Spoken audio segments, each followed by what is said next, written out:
Halo teman-teman ATLM Indonesia di mana saja, baik profesional yang bekerja di laboratorium atau juga mahasiswa S1, S2, D3, D4 Teknologi Laboratorium Medik dan siswa-siswi SMK TLM.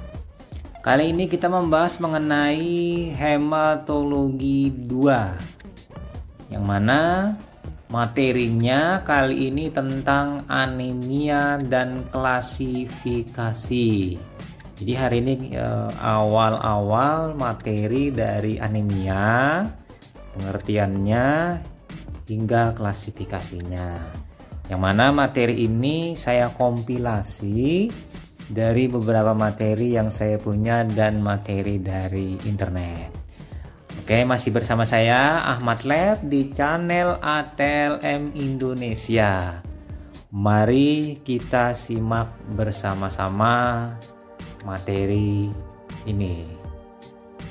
Nah, kita bahas itu anemia apa sih? Definisi anemia. Itu pertama, sindrom klinis yang disebabkan penurunan massa eritrosit total dalam tubuh. Jadi sindrom itu sekumpulan gejala. Jadi sekumpulan gejala klinis karena penurunan jumlah atau massa dari eritrosit. Eritrositnya menurun, akibatnya anemia. Anemia itu kalau kita artikan dalam bahasa Indonesia, biasanya dalam A itu biasanya sangat rendah atau tidak ada. Biasanya tidak ada. A itu. Anemia itu adalah sel darah. Jadi sel darahnya itu menurun atau sangat rendah, atau istilahnya menurun drastis di bawah dari nilai normal atau nilai rujukan. Itu anemia secara arti dalam bahasa Indonesia. Kemudian yang kedua, keadaan di mana massa eritrosit dan atau massa hemoglobin, jadi eritrositnya itu ukurannya besar atau kecil, ya kan, bentuknya berbeda-beda, ada mungkin variasi bentuk dengan variasi ukuran. Nah, kemudian di dalam satu eritrosit itu isinya banyak atau tidak hemoglobinnya, sedikit misalnya, atau banyak atau normal, tapi jumlah eritrositnya sedikit. Jadi keduanya dan atau makanya tidak dapat memenuhi fungsinya untuk menyediakan oksigen bagi jaringan tubuh. Kita tahu yang namanya eritrosit itu membawa oksigen dari paru-paru menuju jaringan dan membawa CO2 dari jaringan menuju paru-paru. Yang mana yang mengikat itu sebenarnya adalah hemoglobinnya yang di dalam eritrosit. Yang mana hemoglobinnya itu beda-beda karakter nanti. HbA1, HbA2. Nah, HbF nanti bisa juga, HbA, HbF nih, tergantung Hb-nya, HbC bisa juga. Kemudian penurunan di bawah normal kadar hemoglobin, hitung eritrosit dan hematokrit. Jadi anemia itu secara laboratorium dikatakan dengan penurunan nilai Hb, hemoglobin, hitung eritrosit dan hematokrit. Jadi nanti bisa ketiga-tiganya atau dua saja. Bisa saja terjadi hitung eritrositnya normal, tapi anemia, hemoglobinnya rendah karena eritrositnya itu tidak eritrositnya itu jumlahnya banyak, tapi setiap sel eritrositnya itu isinya hemoglobinnya sangat sedikit. Begitu dipecahkan eritrosit tadi kemudian diukur dengan cara cyanide hemoglobin, hemoglobinnya rendah. Nah, jadi ini biasanya sih pada anemia kurang besi bisa juga terjadi. Nah, ini jadi definisi anemia di sini berdasarkan gejala, yang kemudian berdasarkan fungsi hemoglobin, yang ketiga berdasarkan pemeriksaan secara laboratorium. Lanjut lagi kita. Nah, ini anemia. Jadi anemia ini penurunan Hb dan hematokrit di batas bawah pada 95% interval reference dari kelompok umur usia. jenis kelamin, dan lokasi geografis atau ketinggian. Jadi seperti ini. 95% ini nilai kepercayaannya pada kelompok-kelompok yang dikatakan anemia berdasarkan nilai rujukan. Jadi nilai rujukan seperti ini. 5%-nya ini berada di batas atas dan dibagi dua nanti 5%-nya ini. 2,5 batas atas, 2,5% di batas bawah. Itu yang orang-orang yang meleset sedikit dari nilai rujukan kalau kita melihat distribusi kurva Gauss. Nah, seperti itu. Jadi 95% yang kepercayaannya yang dari nilai rujukan. Makanya ada interval reference dari kelompok usia. Jadi beda-beda. Kalau usia dewasa itu hemoglobinnya biasanya lebih tinggi dibandingkan pada usia anak-anak. Kemudian jenis kelamin. Laki-laki biasanya lebih tinggi kadar hemoglobin dibandingkan wanita. Sementara letak geografis itu berbeda. Di pantai itu HB-nya lebih rendah nilai rujukannya dibandingkan berada di pegunungan. Kenapa? Karena orang-orang di pegunungan itu dia memiliki kadar HB lebih tinggi sebagai upaya kompensasi tubuh. Kenapa? Kenapa lagi? Di pegunungan itu kepadatan oksigen itu tipis, sehingga untuk mendapat banyak menggapai atau mengambil oksigen sebanyak-banyaknya, lalu diperbanyaklah hemoglobin, mungkin juga eritrosit nanti. Jadi hemoglobin atau eritrosit diperbanyak, makanya orang-orang di pegunungan itu mungkin HB-nya 18, 19 itu dikatakan masih dalam kondisi normal. Tapi kalau misalnya 19 pada orang-orang pantai itu mungkin nanti arahnya ke polisitemia. Nah itu, tapi begitu kadar HB-nya 12, orang-orang gunung itu dikatakan dia anemia. Mungkin anemia ringan. Tapi kalau bagi orang pantai, dataran rendah, itu adalah normal. Masuk dalam nilai rujukan. Nah itu kira-kira seperti itu teman-teman. HB kurang dari 12 sampai dengan 14 gram per dl. Atau hematokrit kurang dari 36 sampai 41%. Ini adalah anemia. Ini menurut tengah-tengah. Kemudian HB kurang dari 7 gram per dl, simptomnya positif, dia ada gejalanya. Itu pertama kalau akut itu hipovolemia. Jadi hipovolemia ini volume darah yang rendah. Akibatnya apa? Terjadi pucat, gangguan penglihatan, simkop. Nah, jadi dia bisa mungkin nanti lemas dan hingga tidak sadar, mungkin bisa kayak jenis apa namanya, dia pingsan. Takikardi, nah, detak jantungnya ini mungkin ya agak lebih kencang.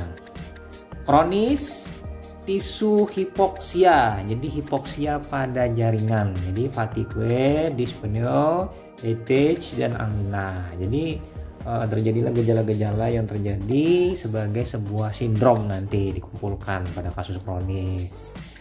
Nah, mungkin dia agak sedikit mengalami sakit kepala, mungkin sesak napas atau dan lain-lain. Itulah yang disebut dengan anemia. Kita lanjut lagi.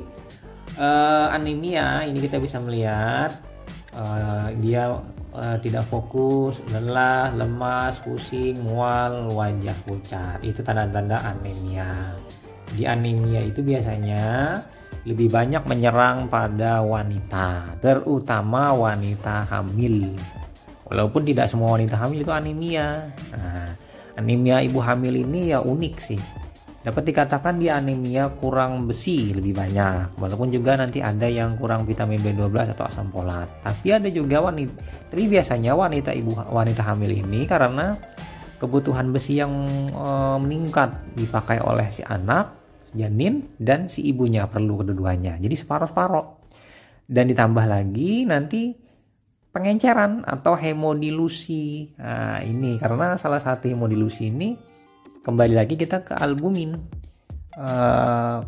Mungkin karena dia terbagi juga proteinnya untuk anak dan untuk dia sendiri. Dan jadilah namanya udema sementara, bengkak nanti dia pada saat mungkin di menjelang kelahiran anak. Jadi anemia ini faktanya itu anemia memiliki gejala khas. Jadi gejala-gejalanya khas kalau kita berdasarkan melihat tadi. Kemudian anemia kondisi tubuh kurang oksigenasi jaringan. Jadi letih, lemas, lesu. Kemudian anemia sering terjadi pada ibu hamil. Nah, itu. Kemudian lanjut kita. Nah, ini. Anemia lagi. Anemia bukan suatu penyakit. Jadi bukan suatu penyakit, tetapi suatu keadaan yang ditandai dengan menurunnya kadar hemoglobin di bawah nilai normal dan diikuti pula dengan penurunan nilai hematokrit. Kemudian lagi, kadar hemoglobin bergantung pada umur, jenis kelamin, letak geografis, dan metode pemeriksaan yang dipakai. Nah, ini sama dengan yang di awal-awal tadi. Metodenya di sini kita bisa melihat, misalnya metode Tallquist itu berbeda nanti dengan Sahli dan berbeda dengan cyan-met hemoglobin. Yang mana lebih teliti, lebih bagus adalah cyan-met hemoglobin. Nanti akan terjadi perbedaan dari masing-masing nilai rujukannya. Kemudian untuk menentukan adanya anemia perlu diperiksa terlebih dahulu kadar hemoglobin. Di HB dulu pertama sebagai uji saring awal. Kemudian mencari penyebab anemia sehingga pengobatan dapat dilaksanakan dengan tepat. Penyebabnya apa? Apakah dia anemia karena aplasi, atau anemia kurang besi, atau thalassemia, atau nanti anemia perdarahan, misalnya perdarahan pada usus, atau misalnya pada kanker kolon atau tumor kolon misalnya. Kemudian untuk mencari penyebab anemia harus dilakukan pendekatan diagnostik secara bertahap dengan mencari data klinis. Anamnesa dulu, tanya si pasiennya bagaimana riwayat-riwayatnya, pasiennya atau keluarganya. Pemeriksaan fisik, pemeriksaan fisik oleh dokter yang berusaha fisik nanti sebagai kombinasi antara anamnesa dan pemeriksaan fisik ini keluarlah diagnostik atau diagnosis dokter, dan diagnosis ini sifatnya juga diagnosis sementara. Lalu nanti ditambah dengan pemeriksaan laboratorium mulai dari kadar hemoglobin sampai pemeriksaan yang lain-lain. Lalu terbentuklah sebuah diagnostik yang lebih tajam, mungkin diferensial diagnostik atau menegakkan diagnostik. Kita pindah lagi teman-teman ATL Indonesia, masih di anemia. Nah, anemia itu simptom atau sindrom. Simptom itu gejalanya yang menunjuk, yang terlihat. Itu juga berupa sindrom, sekelumpulan gejala. Yang mana hemoglobin, hematokrit, RBC itu tiga-tiganya menurun. Akibat menurun ketiga-tiganya terjadilah namanya hipoksia. Hipoksia ini jaringan kekurangan suplai oksigen. Hipoksia. Nah, akibatnya otak dan otot itu terganggu kinerjanya sehingga gejala-gejalanya nanti akan muncul.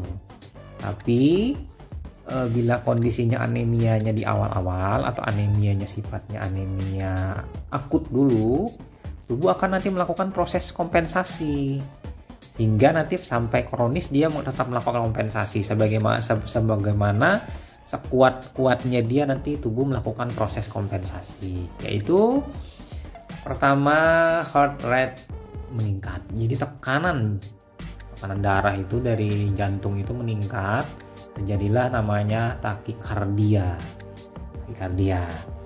Lalu aliran darah akan meningkat lebih cepat meningkat karena dipompa oleh jantung. Tapi efeknya terjadi kardiomegali, pembesaran pada jantung, otot jantung, karena dia berusaha keras memompa supaya jaringan tersuplai oksigen. Akibatnya bila ini terjadi dalam kondisi terus menerus, maka terjadi heart failure, gagal jantung. Kita tahu gagal jantung ini, jantung itu adalah salah satu komponen utama untuk kehidupan manusia atau hewan-hewan. Jadi kalau jantungnya lumpuh, terjadilah nanti proses yang namanya kematian. Kemudian yang kedua adalah blood flow priority, valor. Nah, jadi nanti aliran darah ini menjadi sebuah prioritas. Kemudian yang ketiga yaitu RBC 23 DVG konten meningkat. Nah, ini akan meningkat produk ini, yang mana di sini adalah untuk oksigen disosiasin kurva shift to the right, jadi pergeseran ke arah kanan, dimana untuk ini di sini adalah oksigen dirilis untuk jaringan meningkat, karena untuk peningkatan jaringan. Nah di sini ini kompensasi, jadi ada usaha masih oleh tubuh melakukan kompensasi terhadap reaksi adanya anemia.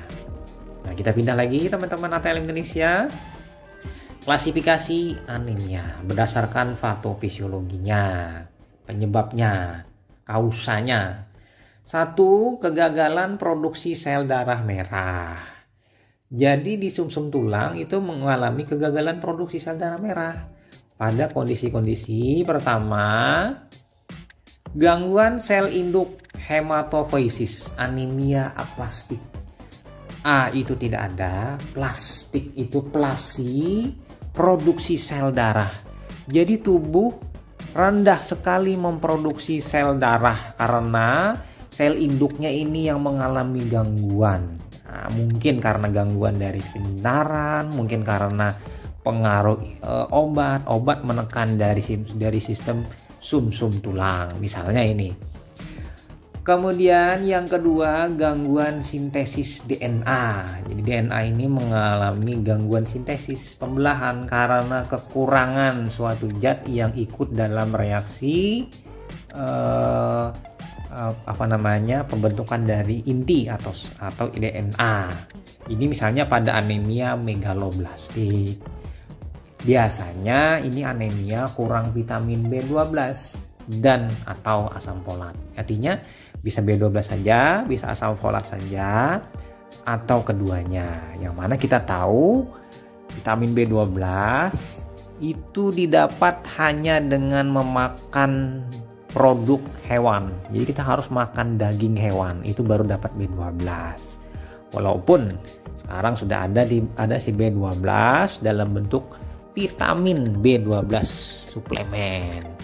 Nah, beda dengan asam folat yang dapat ditemukan juga di dalam produk tumbuhan atau hewan.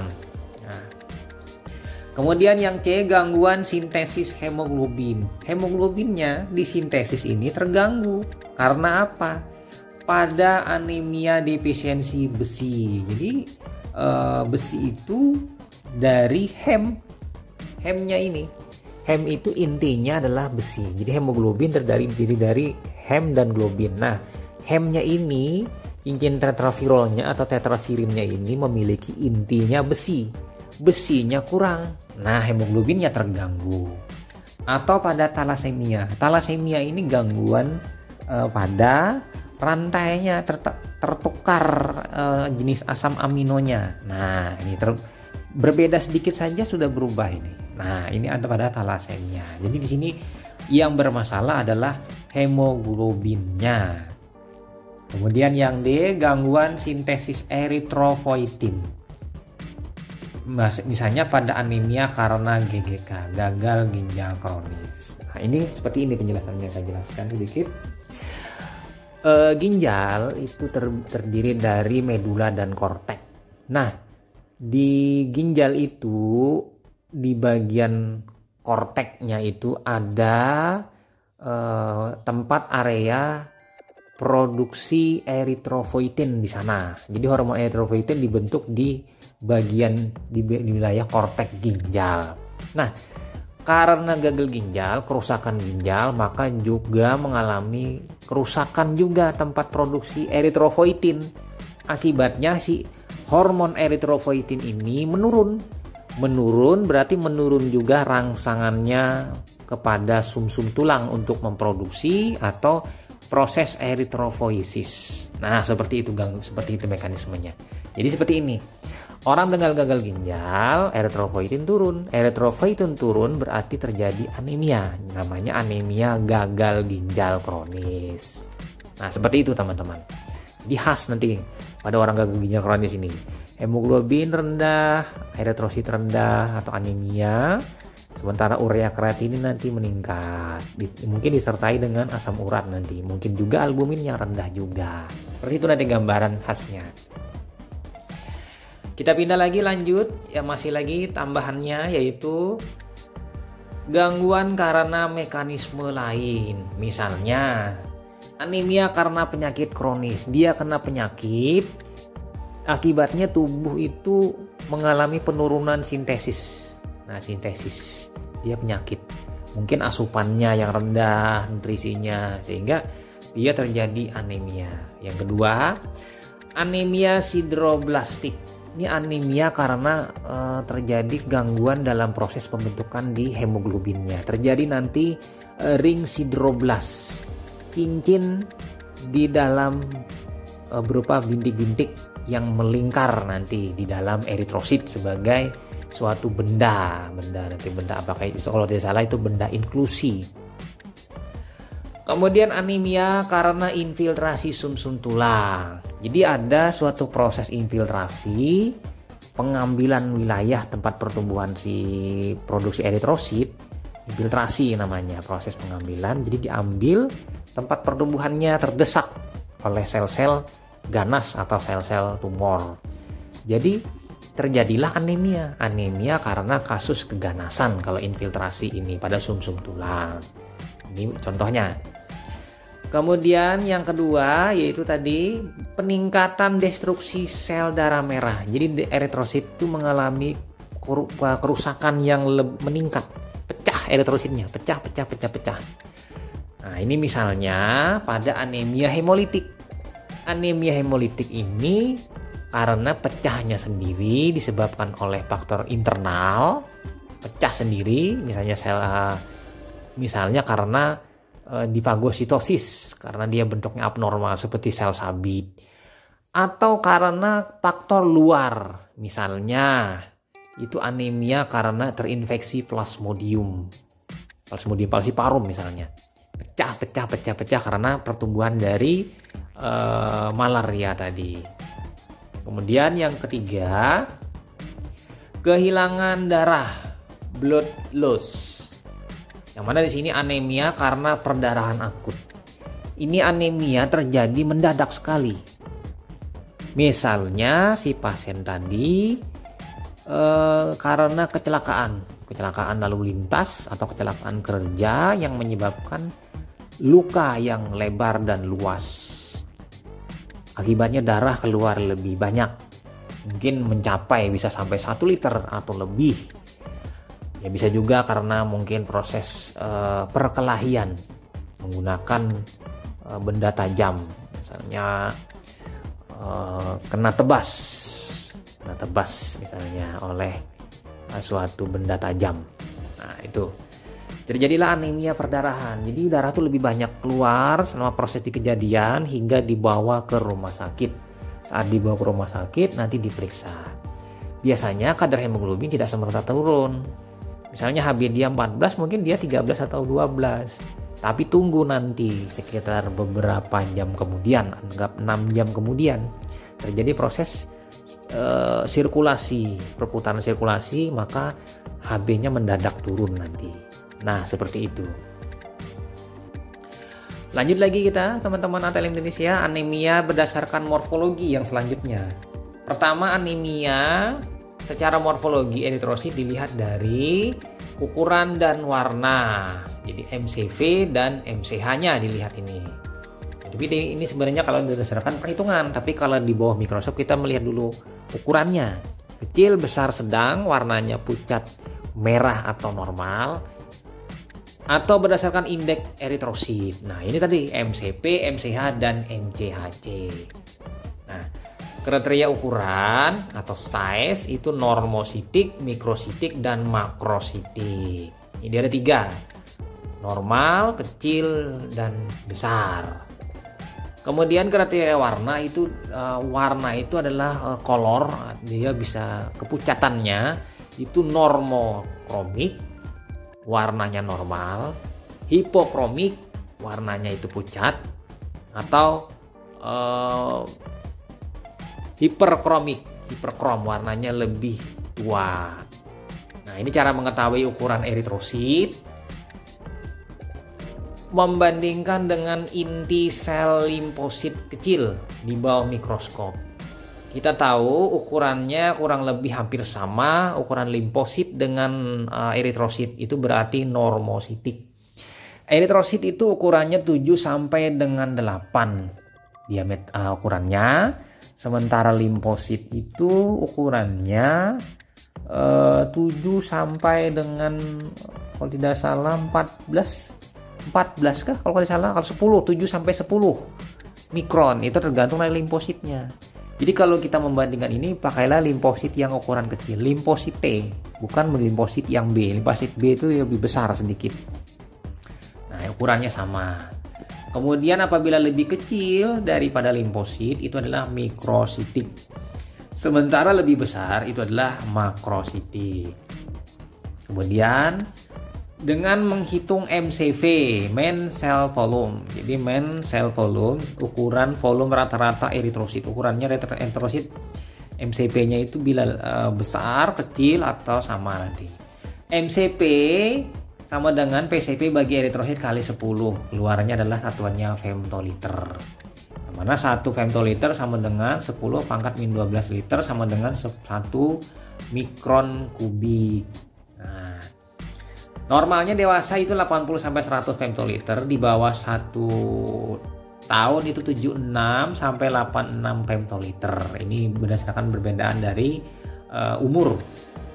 Nah, MCP ini menggambarkan normositik, mikrositik, makrositik. Apabila normositik itu berada 80 sampai 100, apabila mikrositik di bawah 80, apabila makrositik di atas 100 femtoliter. Nah, itu ukuran. Eritrosit dengan variasi ukuran yang abnormal itu dikatakan adalah anisositosis. Nanti ada ukurannya, ketiga-tiganya dijumpai bersamaan, namanya anisositosis. Keadaan ditemukan bentuk eritrosit yang ukurannya bervariasi, besar, sedang, dan kecil. Kita lanjut lagi. Bandingkan ukuran sel eritrosit dengan inti limfosit. Nah, ini dia contohnya. Kita lihat di inti limfosit. Jadi sebenarnya limfosit ini lebih besar sih daripada eritrosit normal sebenarnya, karena dia berada di rentang 7 sampai dengan 8, sementara eritrosit 7 sampai 8 saja. Jadi pendekatan saja ini. Nah, itu kira-kira teman-teman. Kemudian eritrosit dengan central valor, CV-nya. Central valor itu adalah bagian pucatnya. Teman-teman bisa melihat di gambar itu ada eritrosit yang pucat, ada yang pucat, ada yang sangat pucat. Kita bisa melihat normalnya itu di bagian tengahnya agak-agak pucat. Sementara apabila dia meluas pucatnya, itu central valornya itu berarti meluas. Bandingkan diameter central valor dengan diameter sel eritrosit tersebut. Normal bentuk sel eritrosit adalah seperti cakram bikonkav. Jadi cakram bikonkav itu kita bisa melihat dari dua sisi. Konkav itu adalah cekung-cekung, mirip seperti donat, tapi donat ada lubangnya di tengah. Tapi kalau eritrosit tidak ada lubangnya di tengah. Konkav disk. Pada pusandara tepi terlihat bulat, diameter 7-8 mikron dengan area central valor di bagian tengah. Bagian tengahnya ada pucat-pucat sedikit. Jadi apabila central valor kurang dari sepertiga diameter eritrosit adalah normokromik. Jadi sepertiganya kita nanti bisa melihat yang warna biru nanti yang central valornya normal, itu yang normal eritrositnya. Kemudian central valornya itu lebih setengah dari diameter eritrosit adalah hipokrom. Nah, kita bisa melihat di gambar yang ditunjuk merah ini adalah yang melebar, central valornya lebih dari setengah. Kemudian yang ditunjuk warna biru ini adalah yang normal atau normal. Nah, ini kita bisa melihat dari gambar. Lanjut lagi kita, teman-teman ATLM Indonesia, semangat untuk mendapatkan ilmu. Anemia itu diklasifikasikan secara morfologi pada prinsipnya terbagi menjadi 3. Anemia hipokromik mikrositik. Hipo itu kecil, hipo itu rendah. Kemudian mikro itu kecil, sudah kecil isi hemoglobinnya sedikit lagi. Nah, itu definisinya. Anemia dengan ukuran selnya kecil, kemudian isi hemoglobin di tiap selnya itu sedikit. Contoh pada anemia defisiensi besi, talasemia, anemia akibat penyakit kronis, dan anemia sideroblastik. Kalau secara laboratorium, MCP kurang dari 80 femtoliter dan MCH kurang dari 27 pikogram. Jadi kurang dua-duanya. Nanti hemoglobinnya, hemoglobin, kemudian hematokrit, dan eritrosit itu di bawah normal biasanya. Kemudian anemia normokromik normositik. Jadi ukuran selnya normal, isinya juga normal, hemoglobin di tiap selnya. Tapi jumlahnya yang sedikit. Ya ukuran normal, tidak pucat. Nah, dua-duanya itu MCP-nya normal ini. Contoh anemia pasca perdarahan akut. Jadi anemia perdarahan akut biasanya dari dia kecelakaan dan kehilangan banyak darah. Anemia aplastik, anemia hemolitik, anemia akibat penyakit kronik, anemia pada gagal ginjal kronik, dan anemia pada myelofibrosis. Nah, ini keganasan dan ini. Myelofibrosis. Kondisi ini diketemukan secara laboratorium adalah MCP dalam kondisi dalam rentang 80 sampai 95 femtoliter. Dia masih dalam ring itu. Sementara MCH 27 sampai 34 masuk di ring ini, ring nilai rujukan ini. Dan yang terakhir anemia makrositik. Itu anemia megaloblastik. Contohnya anemia defisiensi folat, anemia defisiensi vitamin B12. Jadi kedua-duanya atau salah satu. Jadi ukuran selnya ini besar, dia besar. Yang B non megaloblastik, bukan megaloblastik kasusnya. Contohnya anemia pada penyakit hati kronis dan anemia pada hipotiroid dan lain-lain.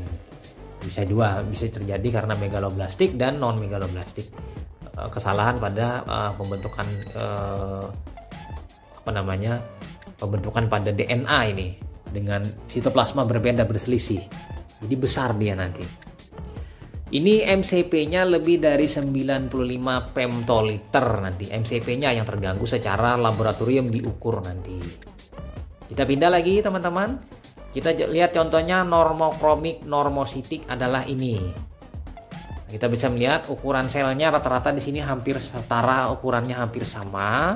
Dan kita bisa melihat inti limfosit kurang lebih hampir sama dengan ukuran inti limfosit. Sementara hipokromik mikrositik sudah kecil, pucat lagi.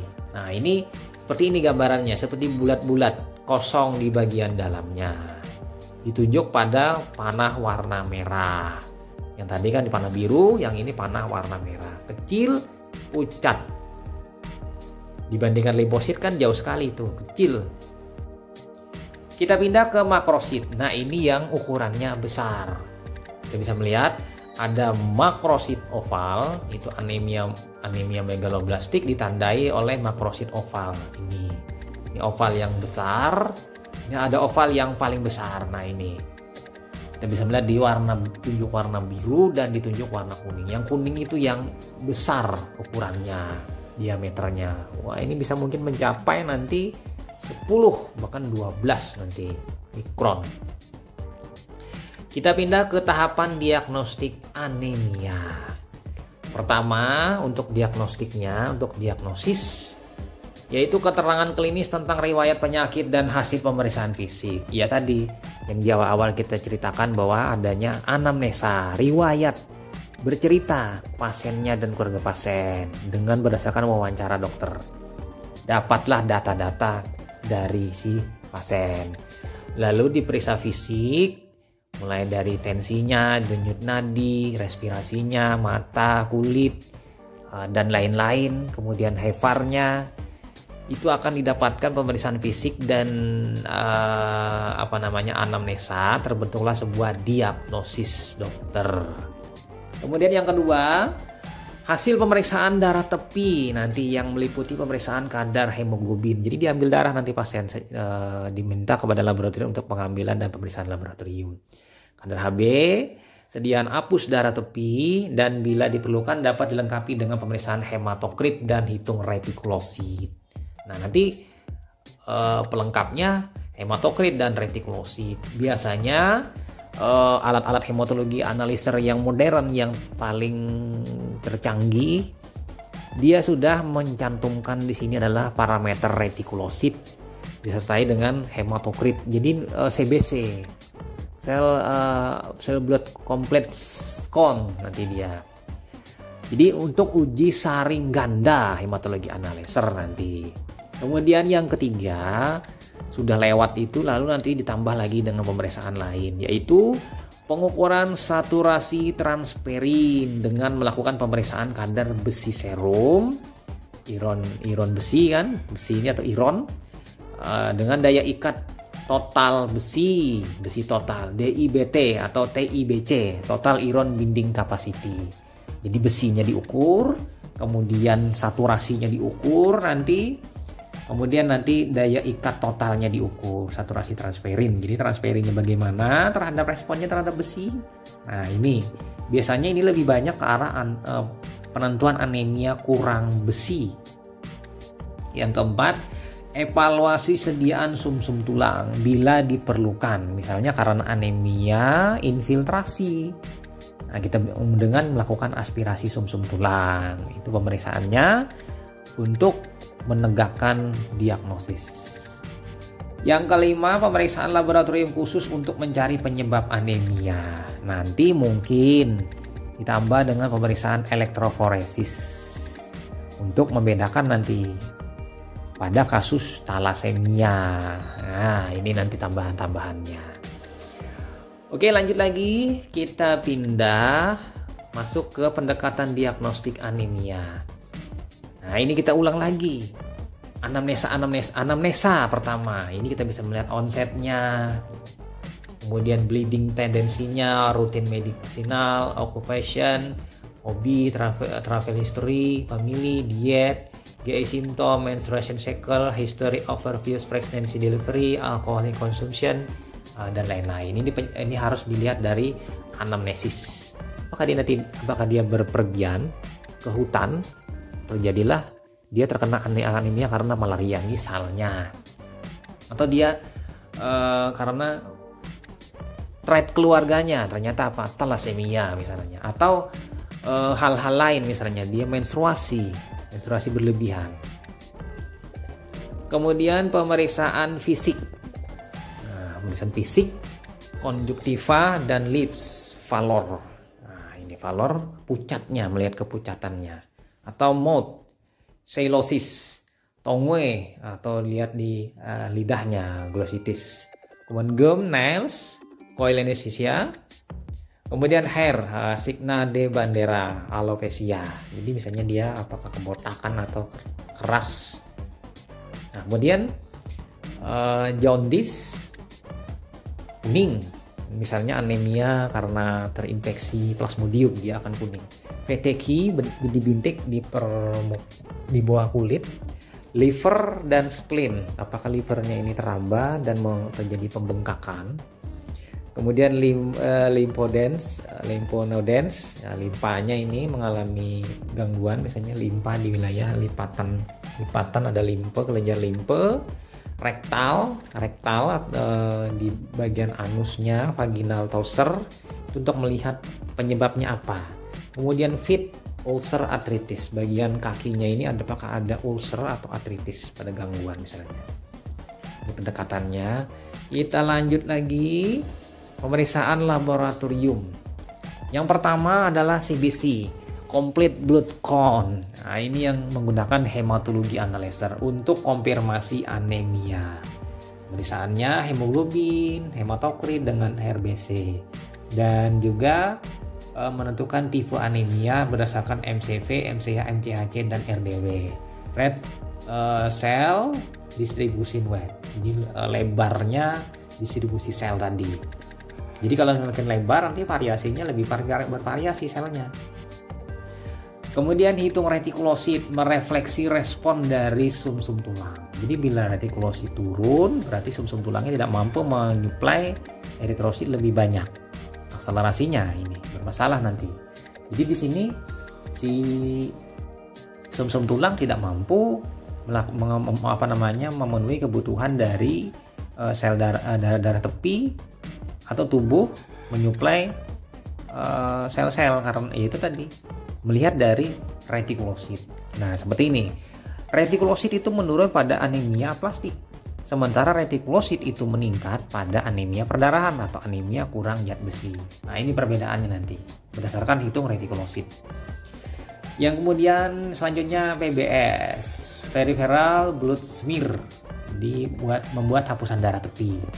Jadi di sini untuk melihat ukuran eritrosit, ukuran, bentuk dan abnormalitas nanti bisa ditemukan, nanti anomalinya ditemukan, nanti benda tidak lazim, benda inklusi pada eritrosit terhadap sel-sel lain, nanti juga sel-sel lain nanti apakah nanti terganggu juga, misalnya neutrofilnya hipersegmentasi pada anemia kurang vitamin B12 dan asam folat. Ini kita bisa melihat di peripheral blood smear. Kemudian iron status besi, serum iron, TIBC, persen saturasi transferin, dan iron storage. Jadi penyimpanannya ini, pemakaiannya. Jadi di sini kita bisa melihat nanti berdasarkan itu, ini lebih jelas terlihat pada nanti anemia kurang besi. Blood chemistry, pemeriksaan kimia darah, direct atau total bilirubin. Total bilirubin dan direct ini bisa meningkat, terutama yang indirect atau total itu pada anemia hemolitik itu meningkat. Kemudian LDH dan pemeriksaan LDH juga diukur, dan stool examination or occult blood test. Jadi memeriksa adanya darah samar pada feses. Jadi kalau di dalam feses itu ada darah samar, berarti anemianya disebabkan karena perdarahan pada saluran cerna. Ya mungkin dan lain-lain. Misalnya juga memeriksa di darah samar pada urin misalnya. Nah, ini pemeriksaan laboratorium untuk anemia. Oke deh, itu saja teman-teman mengenai pendahuluan mengenai anemia dan klasifikasinya. Semoga bermanfaat bagi teman-teman yang ingin mempelajari tentang anemia dan klasifikasinya. Nanti tiap anemia akan dibahas satu persatu pada video-video yang lainnya, yaitu anemia kurang zat besi, anemia kurang vitamin B12 asam folat, anemia aplastik, anemia sideroblas, dan anemia apalagi lupa itu. Jadi anemianya nanti berdasarkan dibahas satu persatu maksudnya. Oke, itu saja. Jangan lupa subscribe, bunyikan lonceng notifikasi. Sampai jumpa teman-teman di video-video selanjutnya. Nantikan video-video selanjutnya. Oke, salam ATLM Indonesia. Semoga bertambah ilmunya dan bermanfaat serta barokah. Oke, saya Ahmad Lab dari Banjarmasin pamit. Bye.